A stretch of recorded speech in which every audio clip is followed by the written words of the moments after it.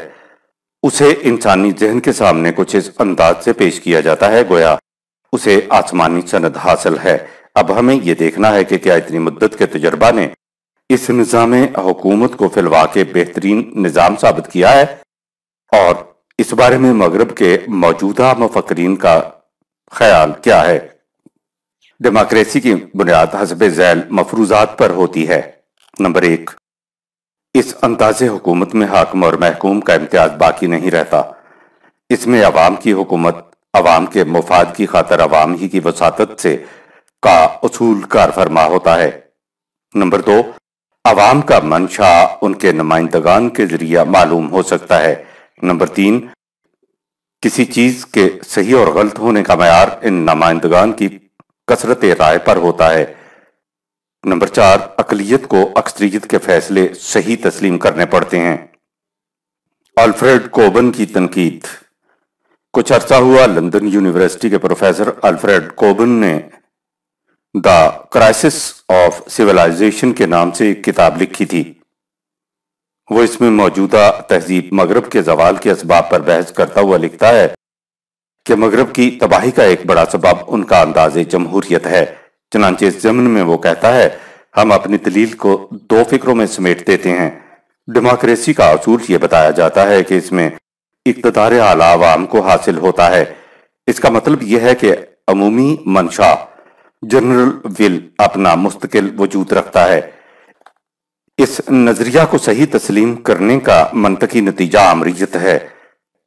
تاریخ شروع سے آخر تک یہی بتاتی ہے۔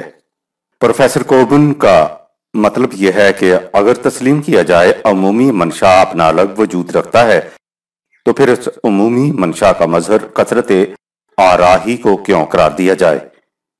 اگر عوام کسی ایک شخص پر اعتماد کر لیں تو اس فرد واحد کو اس عمومی منشا کا ذریعہ تعبیر کیوں نہ مان لیا جائے؟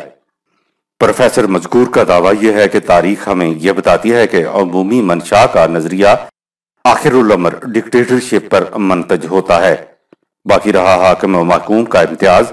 سو اس کے متعلق پروفیسر کوبن لکھتا ہے، اس نظریہ کو اگر بنظر عوام دیکھا جائے تو عوام کے اقتدار اعلیٰ کا فریب نکھر کر سامنے آ جاتا ہے۔ اگر سیاست کو نظری حیثیت سے نہیں بلکہ عملی حیثیت سے دیکھا جائے تو یہ ماننا پڑے گا کہ حاکم اور محکوم کو ایک ہی تصور کرنا عملی ناممکنات میں سے ہے۔ عملاً حکومت افراد کے ایک طبقہ پر مشتمل ہوتی ہے اور رعایا افراد کے دوسرے طبقہ کا نام ہوتا ہے۔ جب معاشرہ اپنی ابتدائی قبائلی زندگی سے ذرا آگے بڑھ جائے تو پھر حاکم اور محکوم کبھی ایک نہیں ہو سکتے۔ یہ سمجھ لینا کہ دونوں ایک ہی مملکت ہیں، مملکت میں بدترین قسم کی آزادی اختیارات پیدا کر دیتا ہے۔ اس نظریہ کے متعلق صحیح وہ ہے جسے اکثریت صحیح کہہ دے۔ پروفیسر مذکور لکھتا ہے، عوام کے اقتدار اعلیٰ کے نظریہ کی تائید میں روایتی دلیل یہ دی جاتی ہے کہ حکومت یا تو قوت سے قائم کی جائے یا باہمی رضامندی سے، اور چونکہ یہ غلط ہے کہ جس چیز کو قوت صحیح کہہ دے وہ صحیح ہو، اس لیے یہی درست ہے کہ حکومت کو باہمی رضامندی پر مبنی ہونا چاہیے۔ لیکن یہ دلیل نہ تو منطقی طور پر صحیح ہے نہ ہی صداقت پر مبنی۔ اگر کسی غلط بات کو لاکھ آدمی بھی صحیح کہتے ہیں تو وہ صحیح نہیں ہو سکتی۔ فیصلہ وہی صحیح ہو سکتا ہے جو در حقیقت صحیح ہو، نہ کہ وہ جسے زیادہ لوگ صحیح کہنا شروع کر دیں۔ روسو کہتا ہے کہ منشاء عمومی ہمیشہ صحیح ہوگا، ورنہ وہ منشاء عمومی کہلا نہیں سکے گا۔ اگر یہ صحیح ہے تو پھر اکثریت اور اقلیت کا سوال ہی باقی نہ رہا۔ سوال یہ رہ گیا کہ جو چیز اخلاقی بنیادوں پر درست ہے وہی صداقت ہے، خواہ اس کی تائید میں ایک ہاتھ بھی نہ اٹھے۔ اس کے بعد پروفیسر کوبن لکھتا ہے، اقتدار اعلیٰ لفظی طور پر بڑا بلند آہنگ تصور ہے، لیکن اس کا صحیح مفہوم صرف اسی صورت میں سمجھ میں آ سکتا ہے جب ہم یہ دیکھیں کہ روزمرہ کی زبان میں اس کا مطلب کیا ہے، اقتدار اعلیٰ سے مفہوم اختیارات مطلقہ ہے، یعنی بلا حدود و قیود حکومت، خواہ ایسی حکومت ایک فرد کی ہو یا ایک جماعت کی۔ اس لیے اقتدار اعلیٰ کے نظریہ کو محض ایک نظری سوال سمجھ کر نظر انداز نہیں کر دینا چاہیے۔ آج اس مفروضہ کو حقیقت ثابتہ تسلیم کر لیا جاتا ہے کہ قوم کو اقتدار اعلیٰ حاصل ہے، اور اس کے بعد بحث صرف اس مسئلہ کے متعلق رہ جاتی ہے کہ اختیارات کسی فرد واحد کے ہاتھ میں ہونے چاہیے یا کسی نمائندہ جماعت کے ہاتھ میں۔ لیکن ہمیں غور کرنا چاہیے کہ اقتدار اعلیٰ کا تصور صحیح بھی ہے۔ یہ ہے اصل مسئلہ، یعنی یہ سوال کہ آیا قانون کا سرچشمہ عوام ہی کا منشا ہے، خواہ اس کی تعبیر ایک فرد کے ذریعے ہو یا ایک جماعت کے ذریعے، یا اس کے علاوہ کوئی اور سرچشمہ ہے۔ یعنی پروفیسر کوبن کے نزدیک اصل سوال یہ نہیں کہ قانون کی تدوین کا حق کسی ایک فرد کو ہے یا کسی نمائندہ اسمبلی کو، اصل سوال یہ ہے کہ کیا انسانوں کو یہ حق بھی حاصل ہے کہ وہ بلا حدود و قیود قوانین وضع کریں اور جس بات کو خود صحیح سمجھیں اسے اختیار کر لیں اور جسے غلط سمجھیں اسے رد کر دیں۔ پروفیسر مذکور آگے چل کر لکھتا ہے کہ انسانوں کو یہ حق حاصل ہی نہیں، تمام قوانین اپنی اصل کے اعتبار سے پہلے ہی مدون شدہ ہیں، انسان کو فقط ان قوانین کو نافذ کرنا ہے۔ ان اصولی قوانین کا سرچشمہ پروفیسر کوبن کے نزدیک قانون فطرت ہے۔ آپ نے دیکھ لیا کہ پروفیسر کوبن کے نزدیک وہ بنیاد ہی غلط ہے جس پر ڈیموکریسی کی عمارت استوار ہے۔ انسانوں کو اصول قوانین وضع کرنے کا اختیار ہی نہیں، اور حق رہتا ہے خواہ اس کی تائید میں ایک ہاتھ بھی نہ اٹھے، اور باطل باطل ہوتا ہے خواہ اسے 100% تائید حاصل ہو جائے۔ پروفیسر ایونگ، کی تنقید۔ کیمبرج یونیورسٹی کے پروفیسر اے سی ایونگ نے سن 1947 عیسوی میں ایک نہایت عمدہ کتاب بعنوان the individual, the state and the world government شائع کی ہے۔ اس میں اس نے ڈیموکریسی کے متعلق بڑی شرح و بست سے بحث کی ہے۔ اسی بحث کے دوران میں وہ لکھتا ہے کہ روسو نے یہ سمجھا تھا کہ نظام جمہوریت میں استبداد یا غصب حقوق کا خطرہ نہیں ہوگا، کیونکہ لوگ اپنے اوپر استبداد یا خود اپنے حقوق کا غصب کبھی روانہ رکھیں گے۔ لیکن اگر روسو عصر حاضر میں جمہوری نظام کے عملی تجربہ سے پہلے اپنی کتاب نہ لکھتا تو وہ نظام جمہوریت کے متعلق کبھی ایسی خوش فہمی سے کام نہ لیتا۔ اس کے بعد پروفیسر مذکور لکھتا ہے، نظام جمہوریت کے حق میں بہت کچھ کہا جا سکتا ہے، اس لیے کہ الف یہ نظام باہمی رضامندی کی حکومت کے قریب تر چلا جاتا ہے، بے یہی وہ نظام ہے جس میں تمام مختلف مفاد کو نمائندگی حاصل ہو جاتی ہے، اور جیم جو سیاسی آزادی اس نظام کی روح سے حاصل ہوتی ہے اس کا اثر انسانی کیریکٹر پر بہت اچھا پڑتا ہے۔ لیکن ان دلائل سے یہ کبھی ثابت نہیں کیا جا سکتا کہ جمہوری انداز حکومت نوع انسانی کے لیے بہترین نتائج کا حامل ہے۔ ان دلائل سے اتنا ہی ثابت ہو سکتا ہے کہ اس نظام کے بہت سے فائدے ہیں، لیکن دوسری طرف اس کے نقصانات ان فوائد سے بھی بڑھ کر ہیں۔ ڈیموکریسی کے خلاف سب سے بڑی اصولی دلیل ایسی واضح ہے جس کی لمبی چوڑی تشریح کی ضرورت ہی نہیں۔ ڈیموکریسی کے معنی ایسا انداز حکومت ہیں جس میں ہر انسان دخیل ہوتا ہے، لیکن گورنمنٹ ایک خاص فن ہے اور بڑی مشکل سائنس، اور ہر شخص میں نہ اس کی صلاحیت ہو سکتی ہے نہ اس کا مذاق، نہ اس کے لیے فرصت نہ اعلان کہ وہ اس فنی سائنس میں درک حاصل کر لے۔ جس طرح ہر عطائی فن طب کا ماسٹر نہیں ہو سکتا، لہذا جمہوریت کے معنی ہیں ایسے لوگوں کی حکومت جو فن حکومت کے ماہر نہیں ہیں۔ بس اس کی مثال یوں سمجھیے جیسے طب کے کسی اہم سوال کے متعلق عوام کی کثرت رائے سے فیصلہ کر لیا جائے اور ان آراء میں ماہر فن ڈاکٹر کی رائے بھی ایک ہی شمار کی جائے۔ جورڈ کی رائے۔ ڈیموکریسی کے خلاف یہی اعتراض افلاطون نے کیا تھا۔ اس نے کہا تھا کہ نظام حکومت جیسے اہم فریضہ کو عوام کے سپرد کرنا بہت بڑی حماقت ہے۔ اسے ملک کے بہترین افراد کے سپرد کرنا چاہیے تاکہ وہ اپنی دانش اور آراء سے عوام کی سطح کو بلند کرتے جائیں، لیکن جو ڈیموکریسی کا بہت بڑا حامی ہے، افلاطون کی اس دلیل کی مخالفت کرتا ہوا لکھتا ہے کہ جس طرح ایک مڑا ہوا پاؤں قاعدے کے مطابق بنے ہوئے سیدھے جوتے میں کبھی آرام محسوس نہیں کر سکتا، اس کے لیے اسی قسم کا ٹیڑھا بیڑا جوتا ہونا چاہیے۔ اسی طرح جس قسم کے انسان ہوں اسی قسم کی حکومت ہونی چاہیے۔ پست سطح کے انسان بلند سطح کے انسانوں کی حکومت میں کبھی خوش نہیں رہ سکتے، لہٰذا انہیں آزاد چھوڑ دینا چاہیے کہ وہ اپنے مزاج کے مطابق خود حکومت بنا لیں۔ گائیڈ ٹو فلسفی آف مورل اینڈ پولیٹکس۔ اس دلیل کا طفلانہ پن ایسا واضح ہے کہ اس کی تردید میں کسی دلیل کی ضرورت ہی نہیں رہتی۔ اس کے معنی یہ ہیں کہ مریضوں کو اپنی دوا اور غذا کے متعلق خود فیصلہ کرنا چاہیے، کیونکہ ڈاکٹر کی تجویز کردہ دوا انہیں ناگوار گزرے گی اور غذا خوش ذائقہ معلوم نہیں ہوگی، اس لیے وہ اسے مرغوب خاطر نہیں کر پائیں گے۔ حکومت کا مقصد عوام کی سطح کو بلند کرنا نہیں، بلکہ جس طرح پر وہ مطمئن ہوں اس کے مطابق سامان و ذرائع بہم پہنچانا ہے۔ اس دلیل کا بودا پن اس سے بھی ظاہر ہے کہ خود جورڈ کو کچھ عرصہ بعد اصول جمہوریت کے خلاف لکھنا پڑا، چنانچہ وہ اپنی کتاب ڈیکیڈنسی میں لکھتا ہے کہ سائنس کی روح سے ہر چیز کی قیمت اس کی کمیت کوانٹٹی کے لحاظ سے مقرر ہوتی ہے، کیفیت کوالٹی کی روح سے نہیں۔ سائنس کے عام ہونے کا نتیجہ یہ ہوا کہ اسی اصول کو سیاست پر بھی منطبق کر لیا گیا۔ چنانچہ جمہوری انداز حکومت میں فیصلے سروں کی گنتی سے ہونے لگے، ہر سر ایک ووٹ، خواہ ایک سر مفکر کا اور دوسرا گدھے کا کیوں نہ ہو۔ حالانکہ یہ حقیقت ہے کہ آج مغز دو صد خر فکر انسان نمی آئیت۔